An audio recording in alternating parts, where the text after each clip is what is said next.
నమస్తే. ఈరోజు మనం ఒక mind blowing real life crime స్టోరీని విశ్లేషించబోతున్నాం. పాకిస్తాన్ చరిత్రలోనే అతిపెద్ద బ్యాంక్ రాబరీగా నిలిచిపోయిన 2009 కరాచీ అలైడ్ బ్యాంక్ దోపిడీ వెనుకున్న పక్కా స్కెచ్ను ఈ ఎక్స్ప్లెయినర్లో మనం డీకోడ్ చేద్దాం.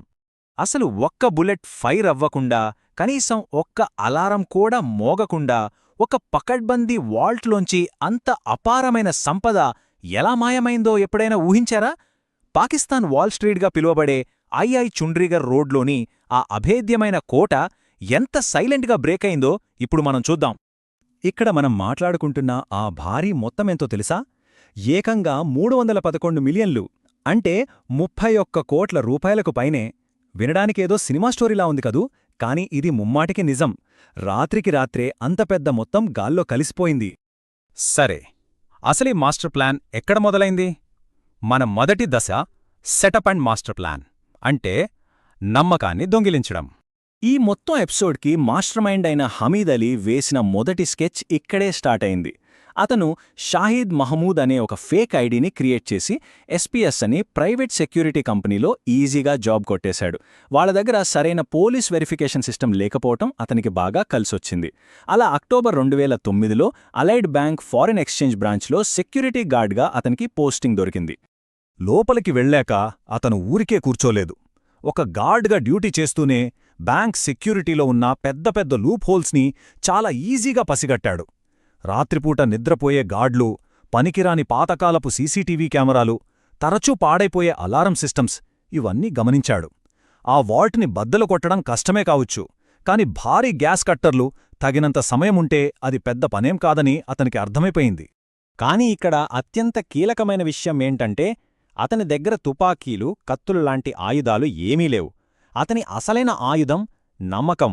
రోజూ డ్యూటీకి త్వరగా రావడం, అందరికీ హెల్ప్ చేయడం, టైంకి టీ అందించడం లాంటి చిన్న చిన్న పనులతో స్టాఫ్ అందరి నమ్మకాన్ని సంపాదించాడు. చూశారా, అతను సిస్టమ్ని బయటనుండి బ్రేక్ చేయలేదు.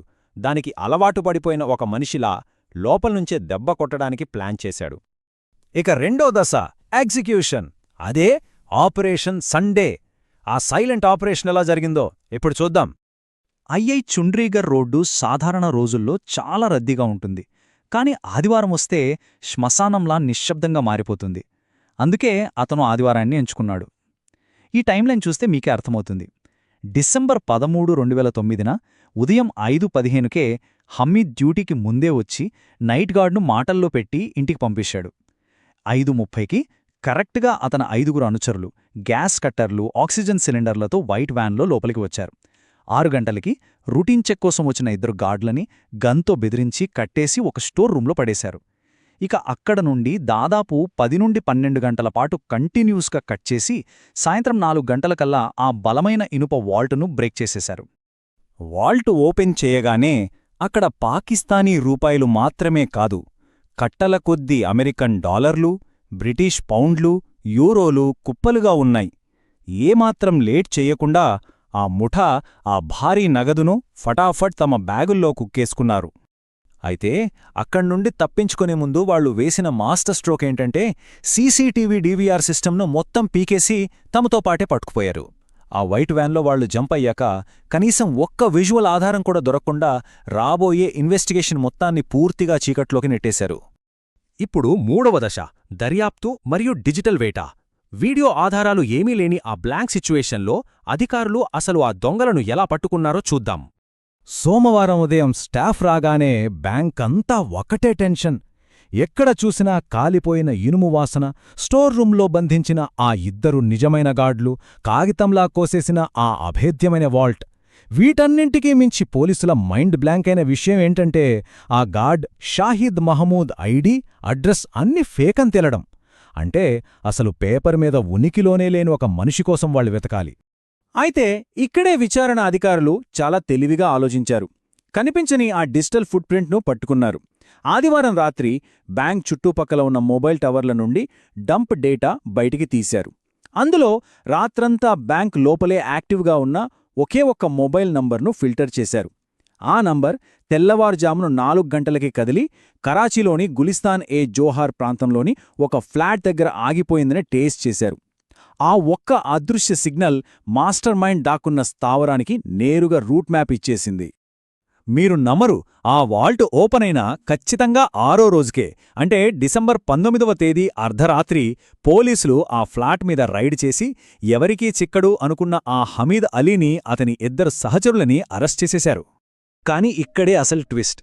హమీద్ దొరికాడో సరే, కాని ఇక్కడ దొంగిలించబడిన మొత్తం చూడండి. మొత్తం 311 మిలియన్లలో కేవలం 110 మిలియన్లు, అంటే సుమారు 11 కోట్లు మాత్రమే రికవర్ అయ్యాయి. మిగతా మెజారిటీ అమౌంట్ని తీసుకుని అతని సహచరులు అప్పటికే పరారయ్యారు. ఆ కోట్ల రూపాయల సొమ్ము ఇప్పటికీ ఒక మిస్టరీగానే మిగిలిపోయింది. ఇక చివరి దశ కోర్టు తీర్పు మరియు బ్యాంకింగ్ సిస్టంలో వచ్చిన మార్పులు. ఈ భారీ దోపిడీ పాకిస్తాన్ బ్యాంకింగ్ రూపురేఖలను శాశ్వతంగా ఎలా మార్చేసిందో గమనిద్దాం. 2011లో కరాచీ యాంటీ టెర్రరిజం కోర్ట్ ఈ కేసులో సంచలన తీర్పునిచ్చింది. హమీద్ అలీకి, పట్టుబడిన అతని సహచరులకి లైఫ్ ఇంప్రిజన్మెంట్తో పాటు భారీ జరిమానాలు కూడా విధించింది. తను బయటనుండి రాలేదని, సిస్టమ్ లోపలికి వచ్చి సిస్టమ్ను బ్రేక్ చేశానని ఆ మాస్టర్ మైండ్ కోర్టులో స్వయంగా ఒప్పుకున్నాడు. ఈ ఒక్క దెబ్బతో state bank of Pakistan alert అయ్యి దేశవ్యాప్తంగా బ్యాంకింగ్ నిబంధనలను చాలా కఠినతరం చేసింది. సెక్యూరిటీ గార్డులందరికీ బయోమెట్రిక్ వెరిఫికేషన్, ఖచ్చితమైన పోలీస్ వెరిఫికేషన్ తప్పనిసరి చేశారు. అలాగే హై డెఫినిషన్ నైట్ విజన్ కెమెరాలు పెట్టి అలారం సిస్టమ్స్ని నేరుగా పోలీస్ హెడ్ క్వార్టర్స్కు కనెక్ట్ చేశారు. కేవలం ఒక నకిలీ ఐడితో మళ్లీ ఇలాంటి జాతీయస్థాయి మోసం జరగకుండా ఈ గట్టి జాగ్రత్తలు తీసుకున్నారు. ఈ స్టోరీ అంతా చూశాక మనకి మిగిలే ఒకే ఒక థాట్ ఏంటంటే, భద్రతలో అతిపెద్ద లోపం గోడల్లో లేదు, అది నమ్మకంలో ఉంది. అవును కదా? ఒక సిస్టమ్ కేవలం మనుషుల నమ్మకం మీద గుడ్డిగా ఆధారపడినప్పుడు ఎన్ని లక్షలు ఖర్చు పెట్టినా ఆ బ్యాంక్ వాల్ట్ నిజంగా ఎంత సురక్షితం అనేది మనం ఖచ్చితంగా ఆలోచించాల్సిన విషయం. మరి ఈ ఎక్స్ప్లెయినర్ మీకు ఇంట్రెస్టింగ్గా అనిపించిందని అనుకుంటున్నాను. మరో ఆసక్తికరమైన విశ్లేషణతో మళ్ళీ కలుద్దాం.